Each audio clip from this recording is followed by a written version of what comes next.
Hello, everyone. I'm Bill Raggio. I'm a senior fellow at Foundation for Defense of Democracies and editor of FDD's Long War Journal. This is Generation Jihad, the podcast that covers all things in what used to be known as the global war on terror, but we now call the Long War.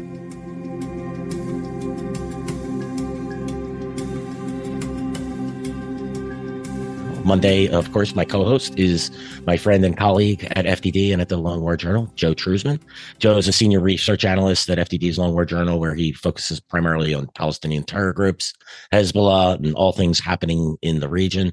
Joe, great to be back. I had a little vacation, I guess you would call it, last week. And many thanks to you and Benham for carrying the load here at Generation Jihad.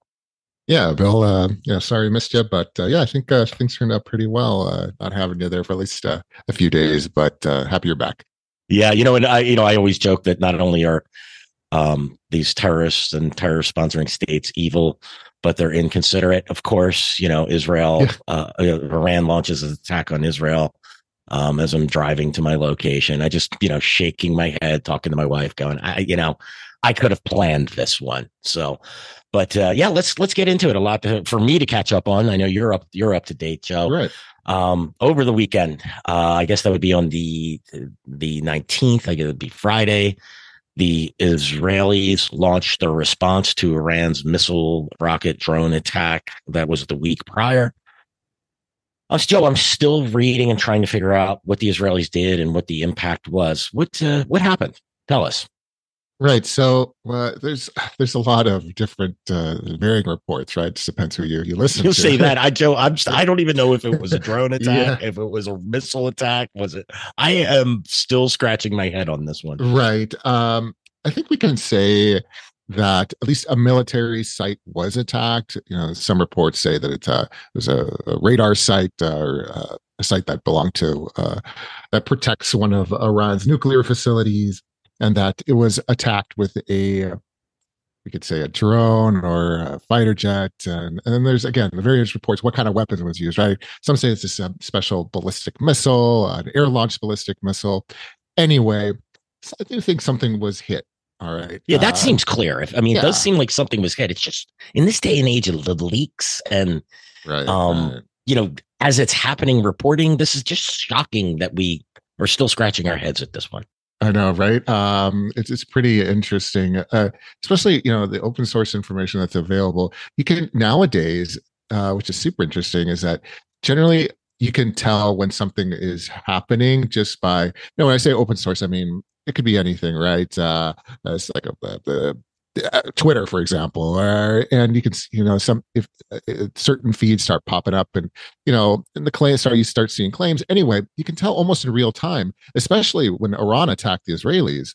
It was almost in real time. You could see everything happening, and then you see the videos. And anyway, something sort of similar happened when the Israelis attacked Iran, and started seeing reports about explosions in southern Syria, for example, and that certain radar sites were taken out, which kind of makes sense, really, because if the Israelis don't want the Iranians or any other foe to see them coming, well, they'll probably take out a radar site. They've done this before. They've done it when they've attacked IRGC targets in Syria and Hezbollah targets in Syria. The Israelis would do, they'd take out certain radar sites, and then several days later, they'd come in and hit whatever they're looking for in the area, right? So I wasn't surprised by this. So nevertheless, something was hit. And I think it was a radar site, just because there's open source information that shows like satellite images. And I'm not one of those satellite images guys, but you can tell something happened there. So there was a response. But here's the interesting issue, is that most people thought it was going to be something, big, right? I mean, Iran attacked Israel with all these ballistic missiles and drones. So many people expected Israel to reciprocate. But it doesn't seem like they did, right? So it seems like there was just one site, this area that was attacked. And instead of using a lot of force here, maybe it was just more of a message, right? And we can blame a lot of things. You can say the Biden administration was telling the Israelis not to attack Iran in a significant way. Perhaps the Israelis are actually also tied with Hezbollah in Gaza. So the Israelis are fighting a multi-front war. So I'm not sure, even if they wanted to hit Iran hard, I'm not sure if that would have been the wise idea right now, right now, because they're in a multi-front war already. So it's just tough to say, but nevertheless, that's the gist. That's what's happened here. Something was hit, probably a radar site, and that was protecting one of the nuclear facilities. And I guess it was more of a message to the Iranians that, hey, when we want to go after your nuke facilities, we can hit your radar sites, and you won't see us coming. I think that was the message more than anything here. I concur, Joe. So the radar site that we believe that was hit in the town city of Isfahan, right? And we Correct, know yes. that the Iranians they have experimental nuclear reactors there, uranium conversion facilities. So this is part of Iran's nuclear program. If this was a message, which I actually suspect is correct here, then the message is we could take out your radar site and then we could follow on with attacks on your nuclear facilities. Now, the problem is the Israelis can't successfully conduct meaningful attacks inside of Iran to disable Iran's nuclear facilities in total without significant support from the United States. Probably would need support from, at the very least, Saudi Arabia as well. Got long legs for those Israeli aircraft to get back and forth. And then, Israel would be expending a lot of its missile capabilities as well, strategic capabilities.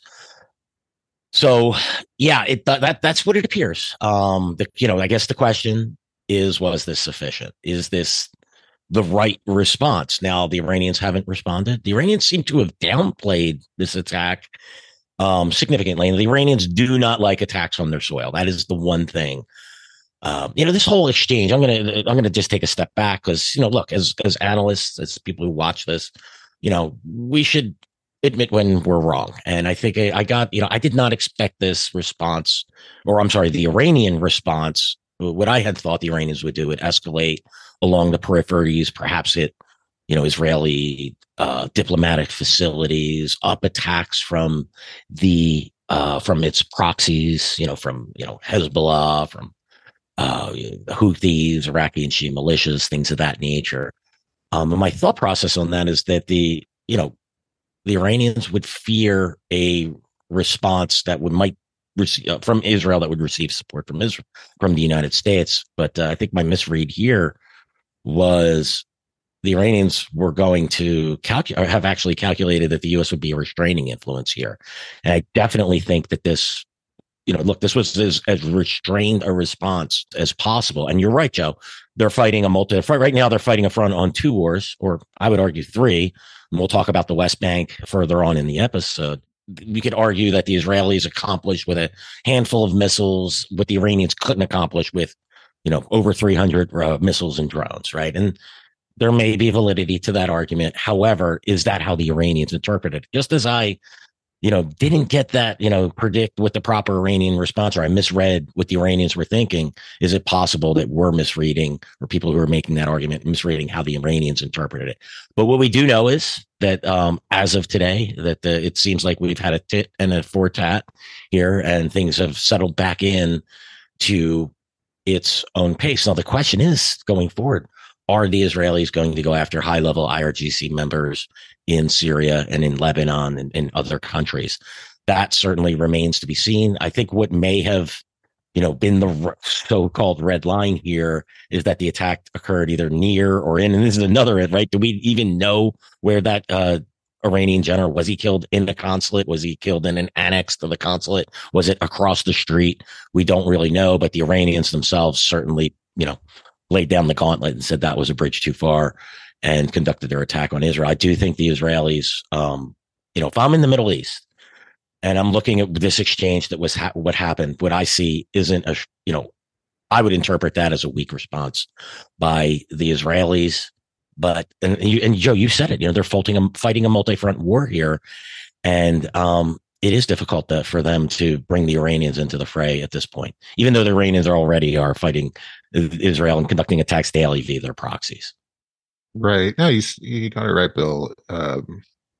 It's all the way I see it is it's just how the Iranians interpret things, right? So obviously the strike on if you wanted to call it a consulate in Damascus, whatever, that was a red line for them. But I think they took into consideration that Israel, when responding against Israel, took into consideration, well, look, Israel's in a multi-front war right now. We could take advantage of this. Let's exploit it and attack, right? And say that or demonstrate that what they did, at least in our eyes, was a red line. So, and that's why they responded the way they did. And I think they did identify correctly, as you said before, that the Biden administration would, well, restrain the Israelis. And they probably, and the Biden administration, I think they did. Were there some concessions? Maybe, hey, Israel, listen, this worked out. Look, you came out of this, with barely any damage, right, from the Iranian response.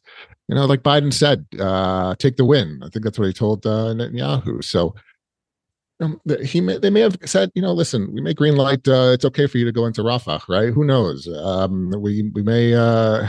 Who knows what other concessions may have been talked about if the Israelis kind of, don't respond in a fierce way. So fiercely rather. So I don't know, but nevertheless, it kind of was a weak response, right? There was a lot of downplaying by the Iranians, even making fun of the Israelis at times, and just because of the weak response. So, but nevertheless, I think for now, Israel and Iran won't be going to war, at least directly, right? We still have the issues with the proxies, of course, but I don't think the Israelis are going to stop in Syria. I really don't think that's good. But I think they may be more careful, right? But as far as attacking RGC generals or RGC members in Syria, I think that's a different ballgame. I think the Israelis will continue that because they are a threat. The RGC is funneling weapons to Hezbollah, and I think that'll continue. Yeah, and I expect a lot more of those meetings to occur in consulates and embassies. Sure. Yeah. Because that does seem to be a deterrent. There's one more factor here. I wanted before we discuss the next topic, Joe. It took the Israeli. It wasn't just the Israelis that shot down those missiles and drones. It was the British, it was the Americans, and even the Jordanians who were all involved. A significant amount of air defense missiles were used. I can't sit here and tell you what the stockpiles are, but I do know that the U.S. and Britain are currently involved in shooting down drones and cruise missiles and anti-ship missiles due to a Houthi attacks in the Red Sea and the Gulf of Aden. So, for those who are saying, the Israelis, they successfully, well, that was day one. But if the Iranians wanted to continue, what would happen day two? What would happen day three? Stockpile, even as the Israelis are shooting down Hezbollah drones and rockets and missiles from the north. And by the way, Hezbollah did launch attacks at the same time, and even continuing to shoot down rockets that are being launched from Gaza. So there's no infinite supply of these weapon systems to take down missiles. That's just another concern here. So, those who are saying, a near 100% success rate, which it wasn't, but it was pretty damn close. You can do that on day one and day two and possibly day three and day four. But what happens, as these conflicts progress, what would have happened if the Iranians continued to attack? That would have been certainly interesting to see. But then, of course, we would have had a more aggressive Israeli response as well, possibly with the U.S. support, but possibly not. And that's, so there's a lot of unknowns that still exist here. What we saw is just sort of a quick snapshot, and it definitely wasn't. I don't think this is what a full-out war between Israel and Iran would look like. But hopefully we don't find out. Yeah, that's the scary part. That's the scary part. There was barely any Hezbollah activity. So imagine all the ballistic missiles and drones being fired by Iran, and at the same time by Hezbollah. It would have been crazy. That's a snapshot, like you're saying, sort of a scenario that can very likely happen. Will likely happen if there's a war between the two actors, or three actors. Nevertheless, yeah. Yeah, it's again, hopefully it doesn't come to this. It's really odd because Iran and Israel are at war. It's just a proxy war at the moment. But we do hope it doesn't widen because, all bets are off at that stage. And if I'm the Israelis, I'm extremely concerned about the Biden administration's level of support. But over the weekend, another fog of war happened, and it's just getting more and more frustrating to cover these things. There were reports of an attack on an Iranian-backed militia outside of Baghdad. A large explosion. There was reports that 8 militia members were either killed and then they were wounded, and we don't know. We saw images of a large crater. And then last night, there was a report that Hezbollah Brigade launched attacks, rocket or missile attacks on U.S. forces based in Syria. Hezbollah Brigades, or Kataib Hezbollah, is obviously one of the more powerful and influential Iranian-backed militias. But we don't even know if that happened. And by the way, the Biden administration and the U.S. military aren't going to promote that. The attacks have supposedly stopped since February. I've heard reports, unconfirmed reports, of there being sporadic attacks, because the U.S. wants to keep a lid on that problem as well. Do we know what happened this weekend, Joe? Was there did someone bomb a militia base in Iraq, and then did the militias respond by attacking to the U.S.? Right. This is interesting. At first, it looked like it was bombed, right? But then, if I read correctly, a technical team went out to the base. It was the Kalsu base. I don't know. Have you ever heard that? I haven't. No, you haven't. Okay. Anyways, it used to be like a forward operating base for either the United States or U.S.-led coalition. Anyway, it was being used by Popular Mobilization Forces. And probably, and just everybody else, the other Iraqi militias. Anyway, something obviously went boom there, right? And it was pretty spectacular. So this wasn't anything small. There were injuries, reportedly at least one death, but that, who knows for sure. And then, interestingly, you saw this technical team that reportedly went out there and really couldn't find evidence. And then one of the Iraqi militia leaders, or maybe it was a PMF leader, went out there and found like the debris that could have belonged to a missile or shrapnel. Anyway, but there's nothing, but none of the groups that I've observed have really said this is the United States that did it. Even though, by the way, the United States denied being involved, and then it's very confusing. Then Hezbollah Brigades allegedly says, we're published a report saying they're resuming attacks on the United States. But at this moment, I'm not sure if that's true, because just because there's there's open source channels, there's open source evidence that suggests quite the opposite, that the PMF, Hezbollah Brigades published a statement saying we didn't say that we're resuming attacks on the United States.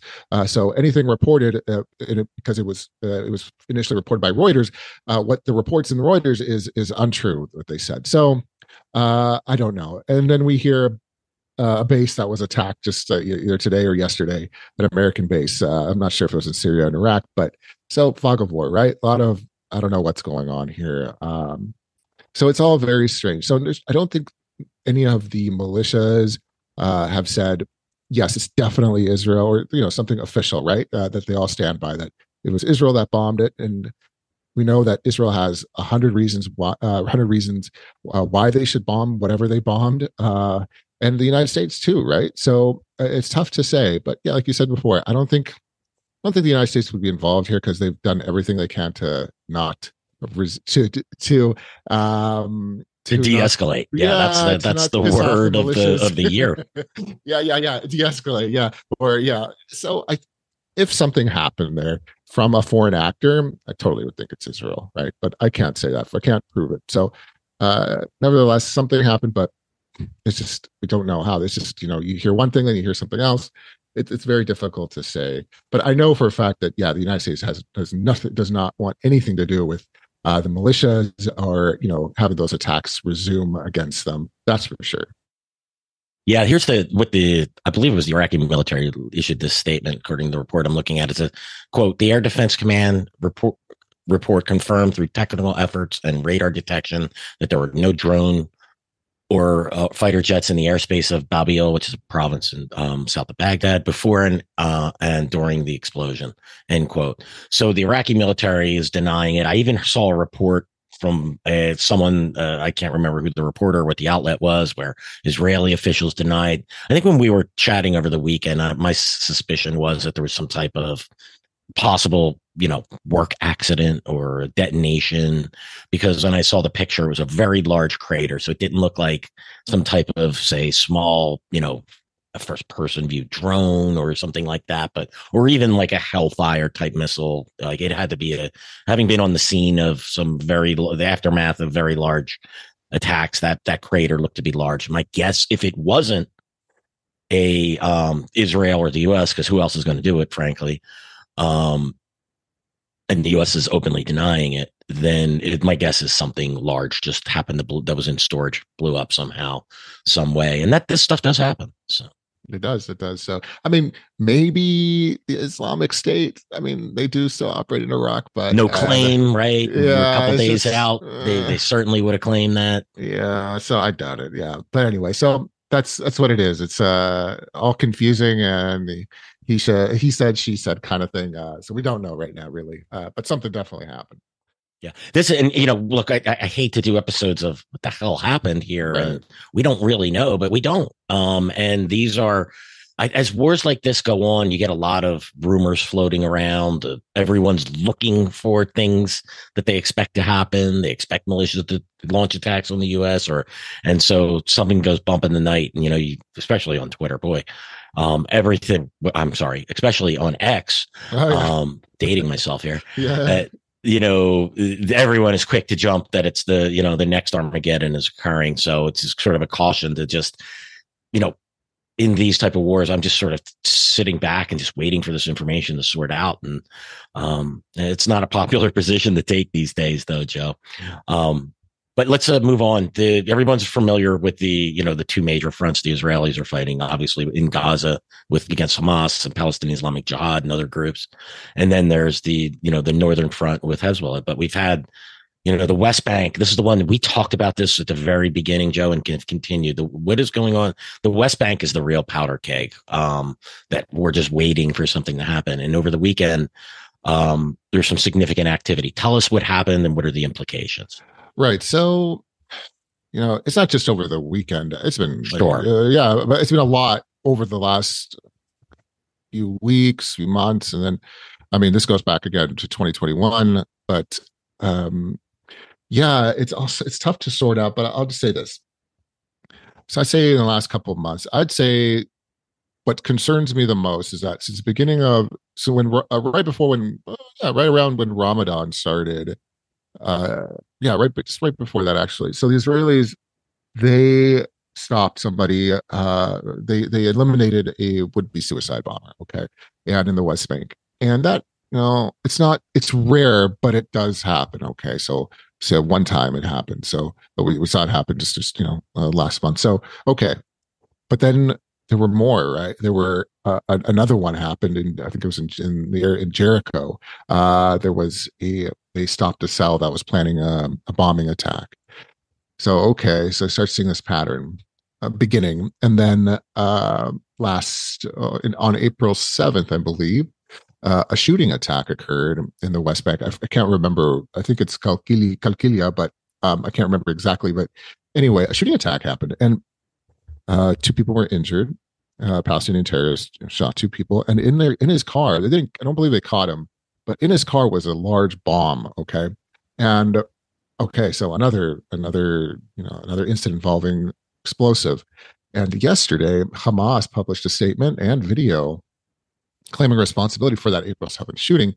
And this is very interesting, is that from what I observed and from what I could tell, is that they were the whole event, the shooting attack, was being live streamed, okay, to somebody, okay, because they had a camera on the shooter, they had a camera inside the car, and they specifically said camera inside the car bomb, all right, and you can see that when the guy carries out the attack, a little bit afterwards, the camera inside the vehicle shows the troops coming in, troops parking right beside the car, walking around, running around.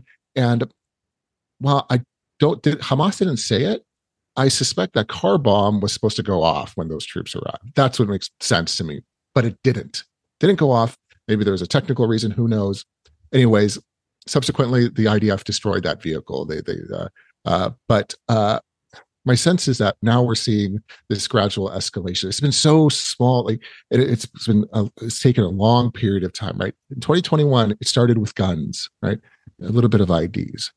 And then as 2022, 2023, we started seeing a lot more explosives involved, a lot more IEDs, a lot more explosives buried under the road, and better coordination between the organizations in the West Bank. And of course, they expanded their footprint in different areas of the northern West Bank. And now what I'm seeing more is this attempts to use car bombs, right? Or suicide bombings, which is really scary type of stuff. And, one day I'm afraid they're going to be successful. They were almost successful this April 7th one. And for whatever reason, it didn't go off, but it could have been a mass casualty event.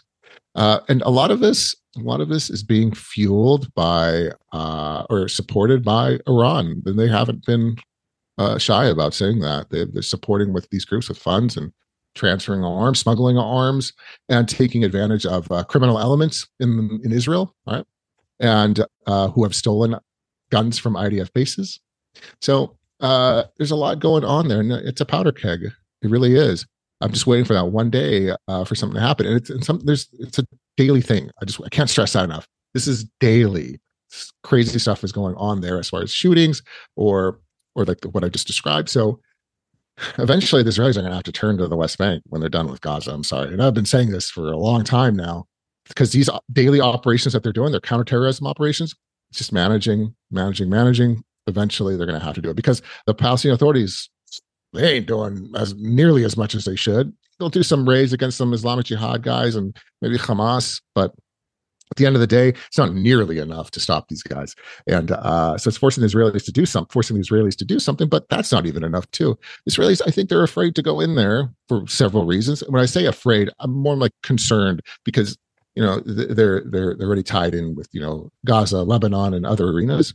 And if a major military operation in the West Bank, they're under enough pressure already, the Israelis, right? A major military operation in the West Bank, it isn't going to happen anytime soon, I think. I think we're going to continue seeing these acts of terrorism, unfortunately. And probably, I don't think the Israelis will be compelled to do anything major I don't think the Israelis will do anything major in the West Bank as far as a broad operation until they're compelled to do it. And what I mean by compelled is a major terrorist attack happens, right? And that's what happens a lot. October 7th, for example.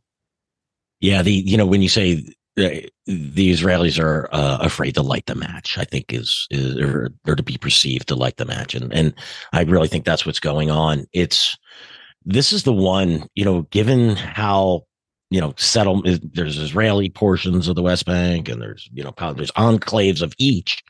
This is the one that really has to be a nightmare for Israeli security forces and for Israeli citizens that are there as well, is how can they effectively secure that patchwork of Israeli and Palestinian communities. Having driven through there once, I said I would not like to have to manage that security situation. It is an absolute nightmare. Joe, Jordan, there has been a lot of concern about Jordan's role in this war. The Jordanians did help Israel beat back the attack from Iranian missiles. However, the Jordanian, the king and queen have been particularly Queen Rana, have been very critical of Israel and its fight against Hamas. But now we have Iraqi-based militias threatening to. Well, tell us about it. What are they saying? And what is the threat here? What is the implications if they follow through on what they're claiming? Yeah, so we've talked about Iran and their proxies many times, but like I've said it, Iran they identify weak points, weak spots in the region, weak governance, and I think they see that in Jordan. There's a huge Palestinian population there, and it obviously supports Hamas and other Palestinian terrorist organizations. We saw it during Ramadan, especially where there's daily protests near the Israeli embassy in Amman, calling for a peace treaty between Jordan and Israel to be nullified essentially, and of course a lot of support for the groups, the terrorist groups, right?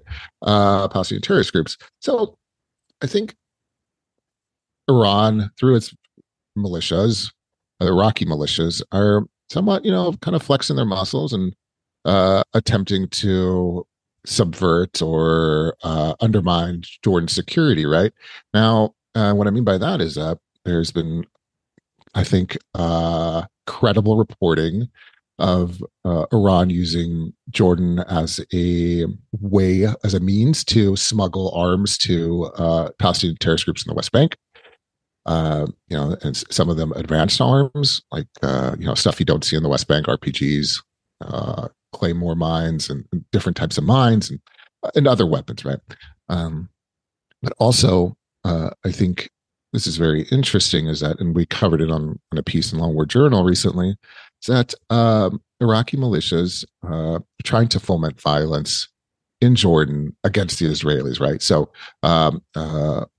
one of the militia leaders, Abu al-Askari, he published a statement saying, "We'll arm Jordanians, right? We have the weapons. We can arm Jordanians to fight the Israelis." And that was interesting, right, for him to say that, because I think he was exploiting what was happening in Jordan at the time, what is happening in Jordan with the huge popular support of Palestinians right now, especially in Gaza and the West, and for those in the West Bank. So I think he was, taking advantage of that. So he made that statement: we can arm the Islamic resistance in Jordan, which there's no established Islamic resistance in Jordan that I've ever heard of. Obviously, there's one in Iraq. Obviously, there's one in Lebanon, but not in Jordan. Nevertheless, he published a statement that they have the means to do it, and I think that's a red flag, right? And an interesting report is that also, and we wrote about it in Long War Journal just a few days ago, is that the Jordanians have been thwarting attempts by Iraqi militias to infiltrate Jordan. Now, what specifically were they trying to do in Jordan? It's not so certain, right? So, nevertheless, there's something going on there, and the Iranians are trying something in Jordan. It's huge, because listen, the Iraqi militias can arm thousands of Jordanians to fight Israel, right? But what happens the day after? Who are those guns going to be pointed at when everything is done? The Jordanians, the Jordanian security system, right? And that's the problem. That's why this is a red flag for the Jordanians. So, nevertheless, very interesting, right? But we'll see what happens. I don't think the Iraqi militias are strong enough, right, to do something crazy like overthrow the king, right? But nevertheless, they're flexing their muscle, that's for sure. Yeah, this concerns me in the long run. I think in the short run, the militias are swimming uphill, but in the long run, or swimming upstream.